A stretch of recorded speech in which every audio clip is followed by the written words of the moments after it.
বেজায় গরম পড়েছে, আমি তাই আজকে কার্ড রাইস বানাবো। কার্ড রাইস বানাতে যেগুলো লাগবে দেখিয়ে দিচ্ছি।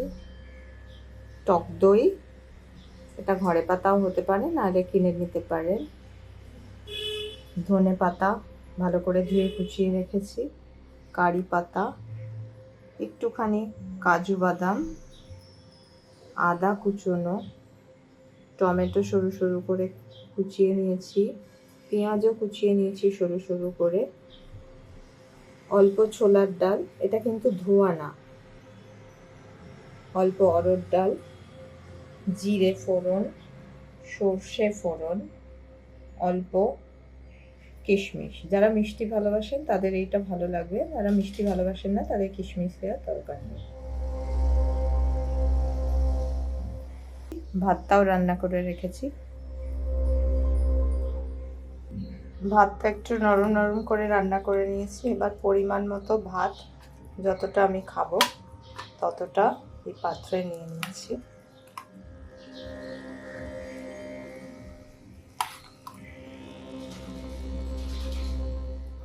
আচ্ছা, এর মধ্যে আমি এবার আমার কুচিয়ে রাখা আদাটা দিয়ে দেবো,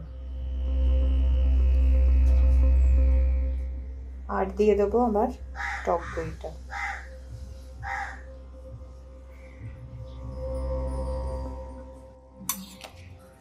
এবার এটার মধ্যে আমি দিয়ে দেবো পরিমাণ মতো নুন।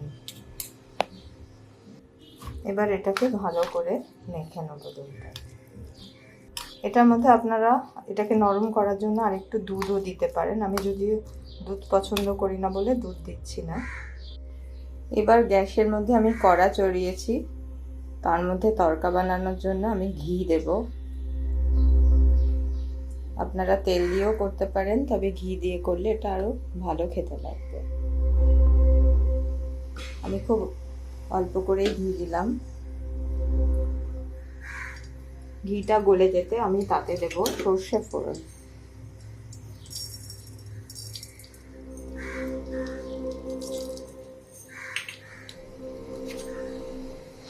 দেব জিরে ফোড়ন,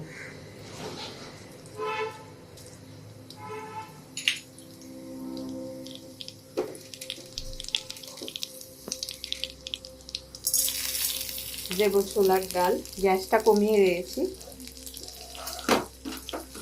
দেব অরহর ডাল,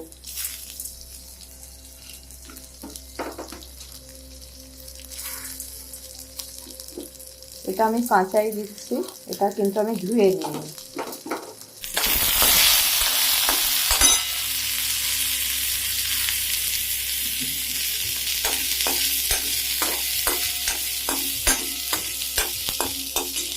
এতে দিয়ে দেবো কারি পাতা,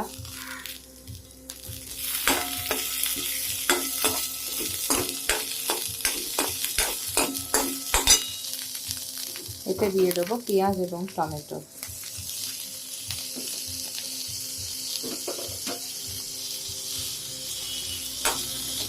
দিয়ে গ্যাসটা কমিয়ে এটাকে নাড়তে থাকবে।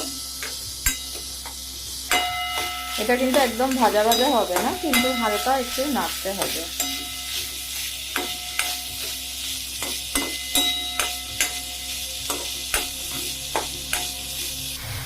এবার এটাকে আমি ওই কার্ড রাইসের উপর ছড়িয়ে দেব।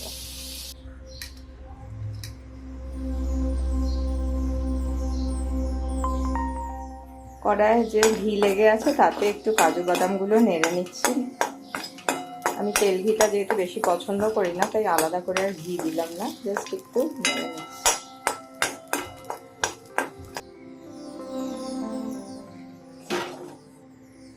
আর ছড়িয়ে দেব কুচিয়ে রাখা ধনে পাতা।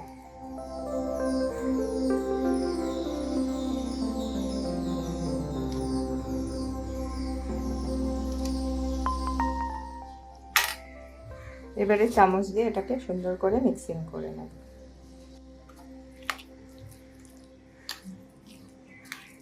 হয়ে গেল আমার কাট রাইস, তৈরি হয়ে গেছে আমার ভীষণ সুস্বাদু কাট রাইস।